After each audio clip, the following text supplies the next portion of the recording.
반갑습니다. 원달박사 파이코인 이야기 원파입니다. 지난번 영상에서는 파이코인과 관련되는 얘기보다는 그동안 제가 파이코인을 채굴하게 된 그 전의 어떤 과거, 어떻게 해서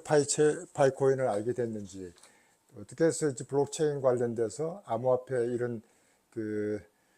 산업에 관심을 가지고 왔는지, 이런 뉴스가 아닌 저 개인적인 얘기를 좀 했는데 상당히 많은 분이 관심을 가졌고, 이게 공짜 코인 벼락부자 이런 썸네일을 달았기 때문에 상당히 많은 사람들이 보지 않았을까 하는 이런 생각을 해봤습니다. 제가 이렇게 이제 우리 구독자 여러분들, 파이오니어 여러분들은 이미 파이코인과 관련돼서 내용들을 많이 알고 있지만은 그 외에 파이코인 관련해서 전혀 잘 모르는 사람들에게도 파이코인과 관련되는 얘기를 좀 알 수 있는 기회를 주기 위해서 조금 더 기술적인 어떤 내용보다는 일반적인 내용으로 쉽게 좀 설명할 수 있는 그런 자리를 만들었으면 좋겠다 하는 생각을 하였습니다. 오늘은 여러분들께 상당히 흥미있는 뉴스들이 꽤 많습니다. 저도 파이코인을 하면서도 내가 바로 기다렸던 이런 뉴스들이 지금 우리가 지금 접하고 있는 뉴스들이라서 사실은 이 자료들을 모으고 다음 월요일 날 방송을 하도록 마음을 먹었는데 워낙 급한 마음에 오늘 토요일 날 오후인데도 불구하고 영상을 찍고 있습니다. 우선 준비된 자료대로 제가 설명을 간단히 드리면은, 우선 SC의 힘은 주장이 새로운 방향을 제시했다 하고 지난번에 말씀드렸던 것처럼 힘은 이메일 파장이 상당히 컸습니다. 힘은 이메일을 통해서 SC가 제대로 암호화폐 관련되는 이런 규정이 없이 집행 규제를 통해서 해왔다 하는 이런 것들을 이제 저희들이 파악할 수 있었고, 상당히 문제가 많았구나 하는 이런 걸 느낄 수 있었는데, 그때 지난번 영상에서 제가 준비는 했지만은 말씀을 못 드렸던 것 중에 하나가 제재 및 집행부서 총괄을 맡고 있는 그레왈이라는 이사, 이 양반이 뉴저지주 검찰총장 출신이라는 걸 알고 저도 정말 깜짝 놀랐습니다. 이 양반이 이제 했던 말이 암호화폐 산업계가 우리 SC를 격분시켰다 이런 표현을 썼습니다. 우리 SC를 격분시켰다. 어디서 검찰총장 하던 친구들 또는 검찰들이 자주 쓰던 말 같았습니다. SC를 격분시켰다. 그러면서 이제 세 가지를 얘기했는데, 암호화폐 산업계는 우리도 금융에 속한다고 약속을 했고, 그러니까 금융에 속하니까 이제 정권과 같이 규제를 받아야 된다 이런 얘기겠고, 고객의 돈을 불려드린다 하고 광고를 했다 이런 포인트 썼고, 전면적 규제에 불복종 태도를 보이고 있기 때문에 이거 손을 좀 봐줘야 되겠다 이런 포인트를 써서, 기술적으로 뭐가 문제다 이런 것보다는 정말 어떻게 보면은 검찰스러운 이런 짓을 하고 있었구나 하는 생각을 하면서, 미국도 이러고 있는 걸 보면서 검찰이 법을 집행하는 그런 쪽에 중심을 두는 것보다도 법에도 없는 것을 자기들이 잣대대로 이렇게 규제를 하고 있구나 하는 이런 느낌을 받았는데, 그리고 나서 이제 힘은 게이트 또는 이드럼 게이트라는 게 또 요즘 부각이 됐습니다. 소위 말해서 이제 힘은 국장이라는 친구의 아들이 이드럼 관련 기업 투자를 하고 있었는데, 그 기업 투자의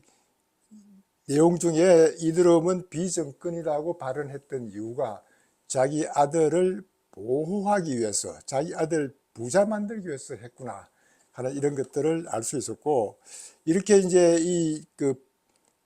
플러그 앤 플레이라는 회사는 이드럼 핀테크의 스타트업인데 2014년도에 만들어졌고, 이게 이제 부타린 빅데릭하고도 관련되는 이런 스타트업이었는데, 여기에 이제 힘은 아들을 보호하기 위해서, 자기 아들을 보호하기 위해서 이드럼은 정권이 아니다 이런 소리를 했다는 것이 상당히 문제가 있다. 우리나라에도 이제 누구 아들 코인을 했니 안 했니 도움을 받았니 이런 소리가 나오는 것처럼, 각국에도 자기 가족을 보호하기 위해서 이런 개인적인 이런 권력을 이용했다 하는 것이 뉴스에 나와서 상당히 부적절한 행동이었다 이런 느낌을 받게 만들었습니다. 그런데다가 이제 SC에서는 청문회에 어떤 프로미티움이라는 거래소를 하나 내세웠습니다. 이게 참 미국이 정말 웃기고 있다 하는 이런 생각을 할 정도로 SC에 등록한 유일한 거래소라고 이렇게 나와 있는 그 프로미티움은 가상자산 시장에서는 남들이 잘 모르고 있는 이런 회사인데, 뭐 6년 전에 디지털 증권 딜러 라이센스를 SC에 최초로 승인을 받았다 해서 이제 그 CEO가 아론이라는 친구가 미 청문회에 나와서 SC의 규제가 엄청나게 제대로 하고 있고 모든 것을 SC를 지원해 주는 발언만 하고 있고 이런 답변을 하는 것들을 보면 완전히 짜고 치는 그런 모양새가 되어서 여기에 나와서 SC가 원하는 답변만 해주고 있는 이런 모양을 보고 다른 사람이 볼 때는 상당히 문제가 있지 않느냐 하는 이런 얘기를 많이 이제 하고 있어요. 그럼에도 불구하고 그 친구가 했던 말 중에 곧 코인을 분류할 것이다 이런 것이 이제 얘기가 나왔고, SC는 공식 라이선스가 없는 거래소에서는 코인 판매라든가 보관이라든가 환전, 송금 이런 것이 어려울 테니까 빨리 SC의 라이선스를 받아야 된다. 유일하게 자기들은 받아놨다. 이런 얘기를 했다는 걸 보고 이게 앞으로 어떤 파장을 가져올지, 여기에 소위 말해서 이제 Alternative Trading System 해서 ATS라고 그러는데, 이 ATS라는 것들을 아직도 제대로 된 그런 그 라이센스라고 보기에는 어려운 그런 상태지만은, 일단은 SC에서는 이렇게 라이센스를 자기들도 줄 수 있다 하는 걸 보이기 위해서 만들어 놓은 그런 것 아니냐 하는 그런 생각을 해보고 있습니다.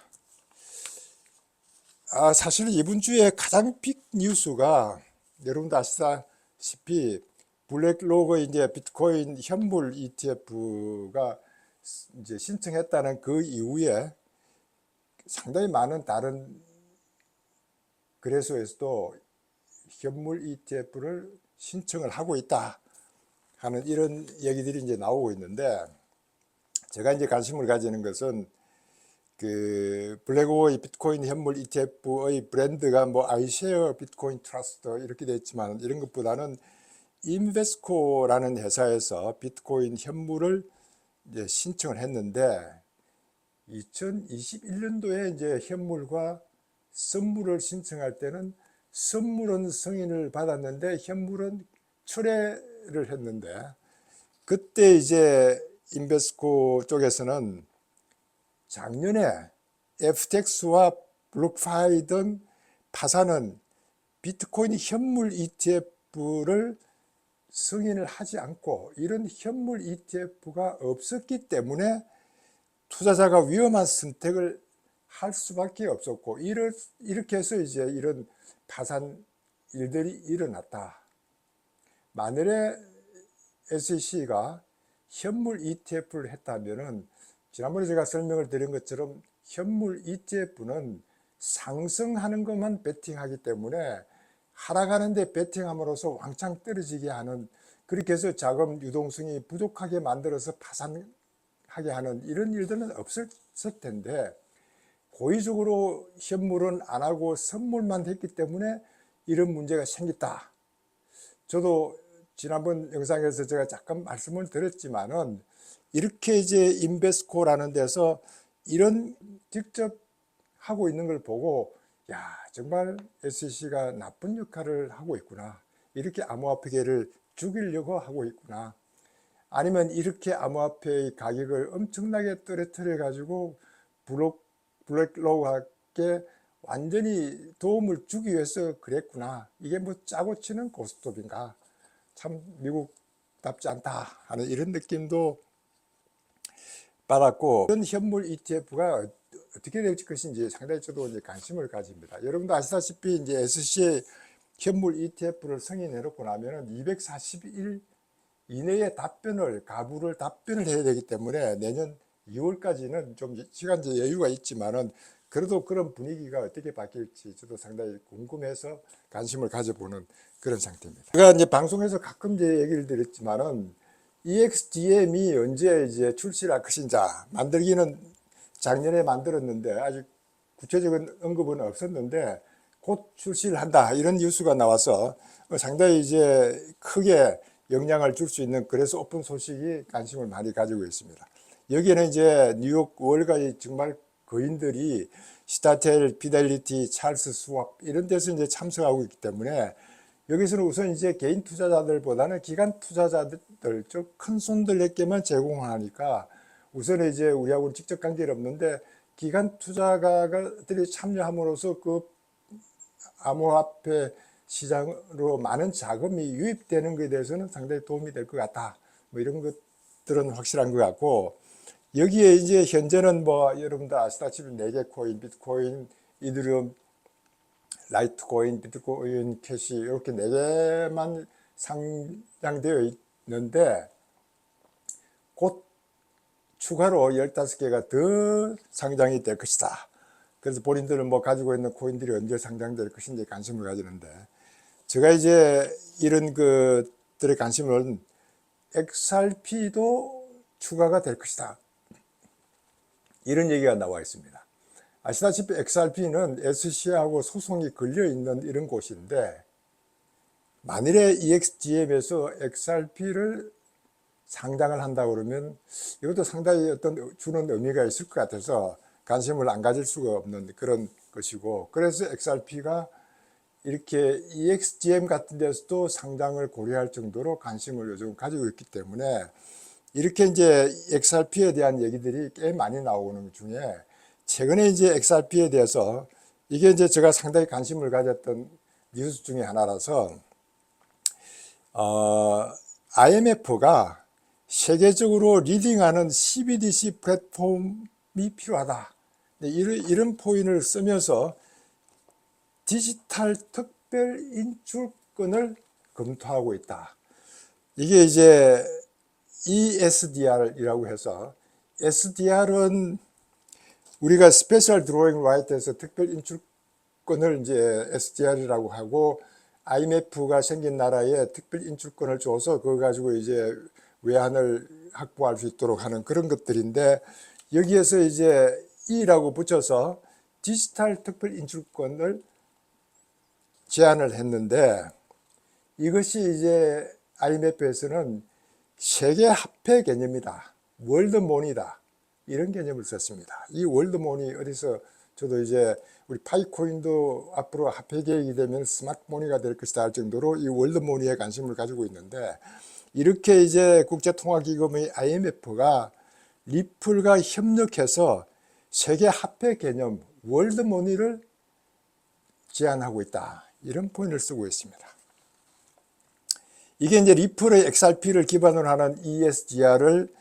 잠재적으로 디지털 통화의 이점과 IMF의 특별 인출권과 관련된 안정성과 신뢰를 결합할 수 있다 해서 이제 이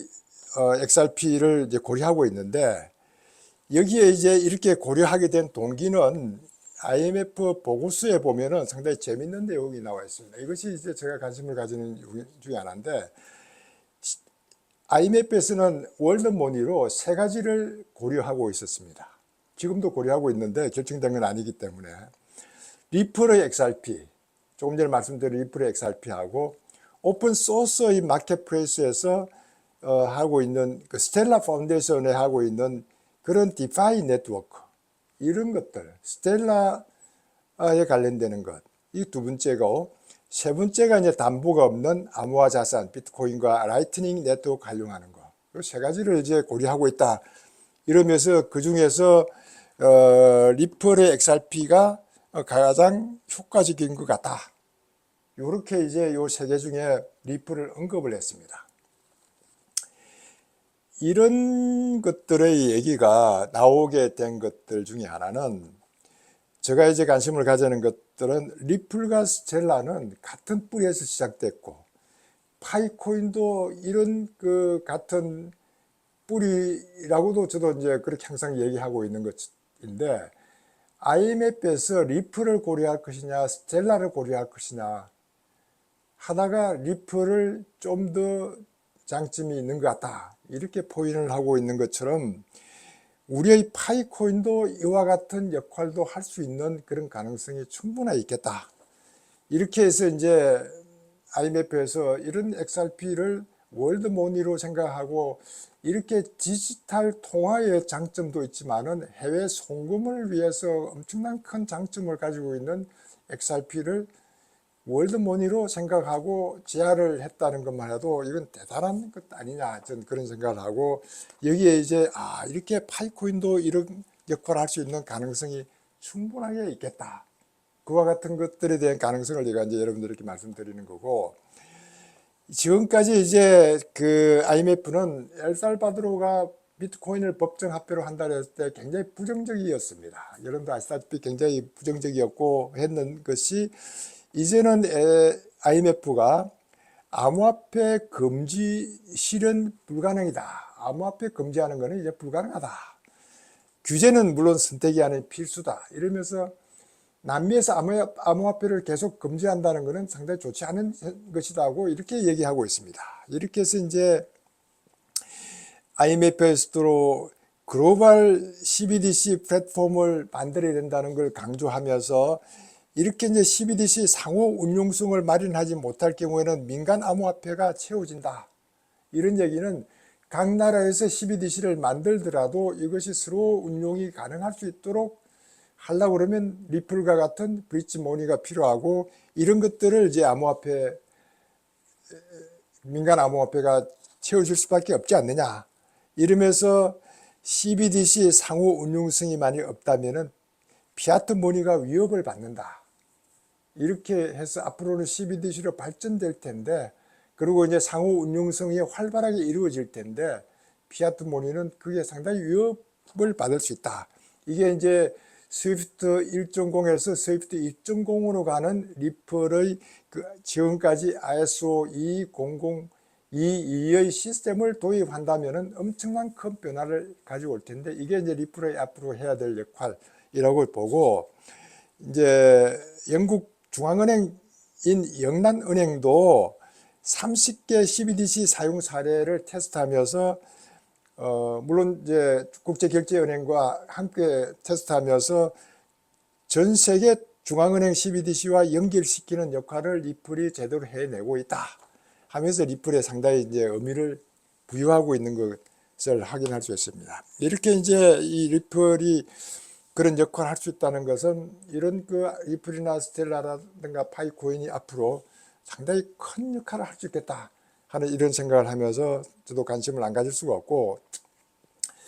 파월 연준 회장도 상당히 재미있는 말들을 많이 했습니다. 스테이블 코인이 정권이 아닌 화폐다. 이런 포인트를 써서 게리 겐슬러하고 좀 반대되는 얘기를 발언한다는 것도 사실 쉽지 않은데 이와 같은 발언을 했고 얼마 전에는 가상자산이 화폐의 지위를 가진 것처럼 보인다. 이래서 가상자산에 대해서 상당히 또 좋게 얘기하는 발언을 했는데 이렇게 이제 파월 연준 회장이 이런 얘기하는 것들은 연준은 페드나우를 지금 이제 본래 계획대로 하면 금년 7월 달부터 이제 실시할 계획을 하고 있습니다. 이렇게 페드나우에 관심을 많이 가지고 있고 물론 페드나우에 반대하는 세력들이 있기 때문에 이거는 완전히 CBDC는 아니다고 이렇게 포장을 해놓고 있지만은 이렇게